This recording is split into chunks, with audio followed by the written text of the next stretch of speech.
What is the tallest mountain on Earth? Most people would answer Mount Everest without thinking twice. And according to the way we normally measure mountains, they would be correct. Everest rises 8,848.86 meters, or about 29,032 feet, above sea level. But here is where things get strange. There is a mountain in Hawaii that is actually taller than Everest if you measure it from its true base to its summit. And there is another mountain in South America whose summit is farther from the center of Earth than the top of Everest. So which mountain is really the tallest on the planet? Surprisingly, the answer depends entirely on where you start measuring. And once you understand the science behind that simple question, Mount Everest becomes much more interesting than just a number on a map. For most of modern history, mountains have been compared using elevation above mean sea level. Think of sea level as a common starting line that scientists can use across the entire planet. A mountain does not need to stand next to the ocean. Scientists use measurements of Earth's shape and gravity to estimate where average sea level would continue beneath the continents.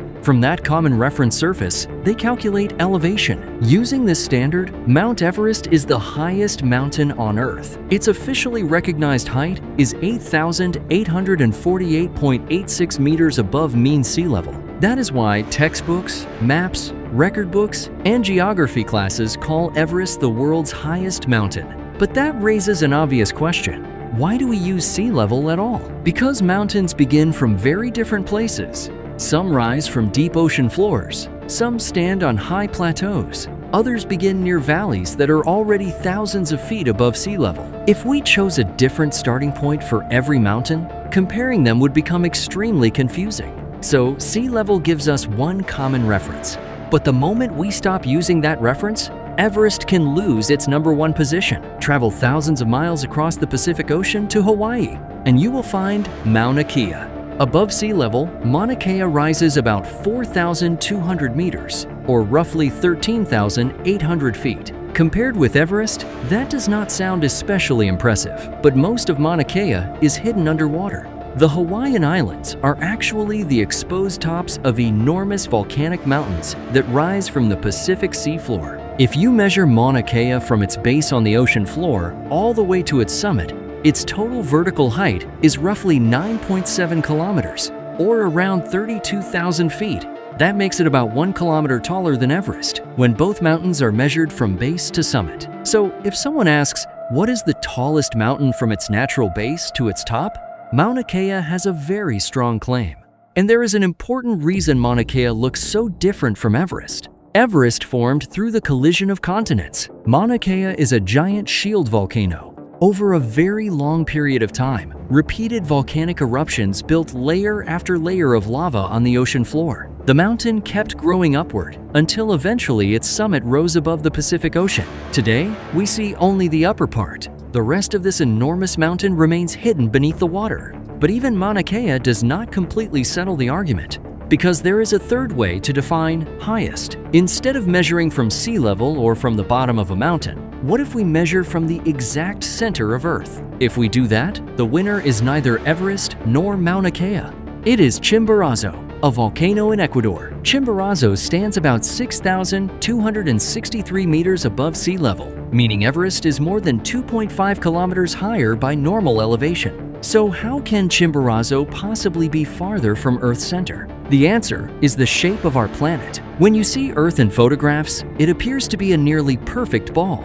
But Earth is not a perfect sphere. It rotates once roughly every 24 hours, and that rotation causes the planet to bulge slightly around the equator and flatten slightly near the poles. Scientists describe this overall shape as an oblate spheroid. Imagine gently pressing a soft rubber ball from the top and bottom. The middle would push outward slightly. Earth behaves in a similar way. The difference is not huge compared with the entire size of the planet. But it matters for this question. Earth's radius around the equator is roughly 21 kilometers greater than its polar radius. And Chimborazo sits extremely close to the equator. Everest is much farther north. So Chimborazo begins its climb from a part of Earth that is already farther away from the planet's center. Its summit ends up more than 2 kilometers farther from Earth's center than the summit of Everest. That gives us 3 different champions. Highest above sea level, Mount Everest, tallest from base to summit. Mauna Kea, farthest mountain summit from Earth's center. Chimborazo, All three answers can be scientifically correct. The difference is simply how you define height. But now, another question becomes even more fascinating. How did Everest become so high in the first place?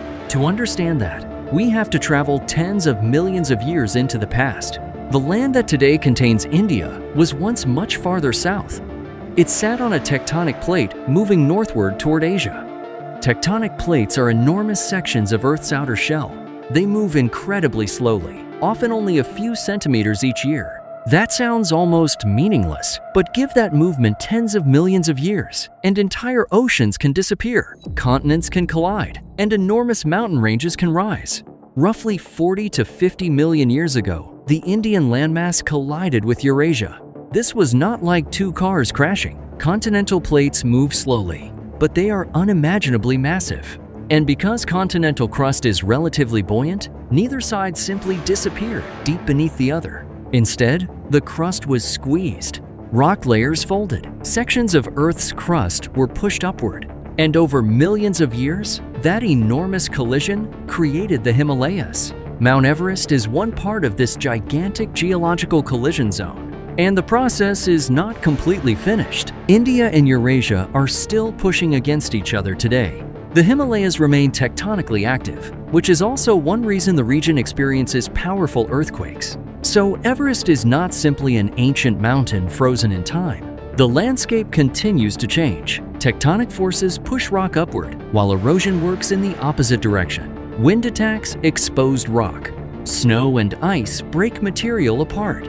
Glaciers slowly carve valleys. Water carries sediment away. Earth is building the mountains while weather is constantly trying to tear them down. That competition has been happening for millions of years.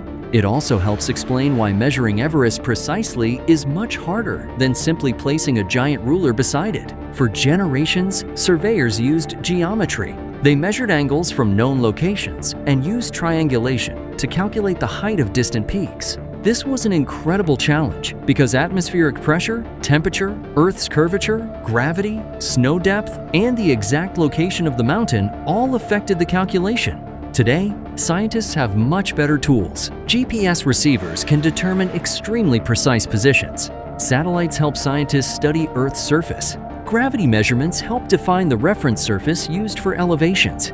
Survey teams can even carry specialized GPS equipment to very high elevations. After years of debate over Everest's exact height, Nepal and China jointly announced a new official measurement in 2020. The result was 8,848.86 meters. But reaching that summit remains far more difficult than measuring it from a distance. Above roughly 8,000 meters is a region climbers commonly call the death zone. The name sounds dramatic, but the danger is very real.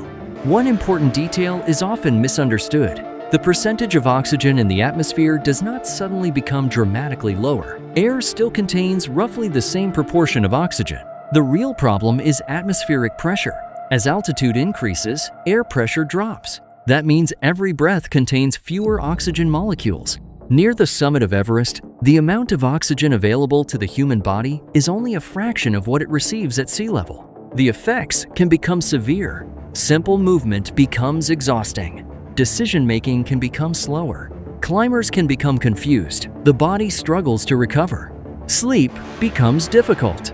Extreme altitude can cause dangerous conditions, including high-altitude cerebral edema, where the brain can swell, and high-altitude pulmonary edema, where fluid can build up in the lungs. That is why climbing Everest is not simply a test of strength. Climbers spend weeks gradually adjusting to altitude. They move between camps.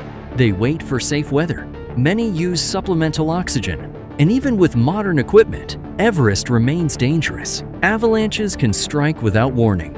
Ice can collapse. Storms can reduce visibility to almost nothing. Temperatures can fall far below freezing. Strong winds can turn a difficult climb into a deadly situation. Technology has improved clothing, communication, forecasting, rescue planning, and oxygen equipment, but it cannot remove the basic physics of extreme altitude. And Everest is more than a scientific record. For people living around the mountain, it also has deep cultural meaning.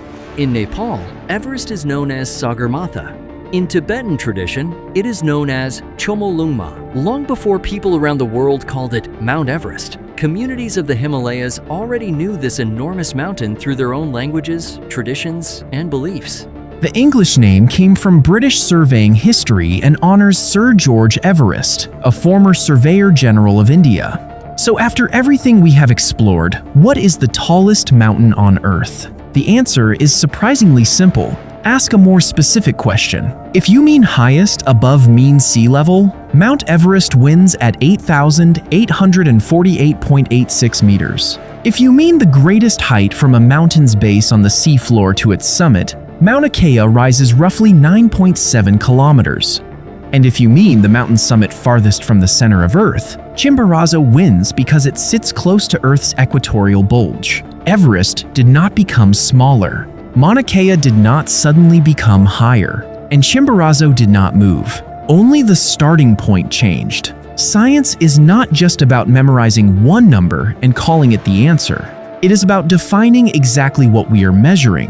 A question as simple as, what is Earth's tallest mountain? Leads us into ocean floors, volcanoes, plate tectonics, Earth's rotation, gravity, geometry, atmospheric pressure, and millions of years of planetary history. Mount Everest is still the highest mountain above sea level.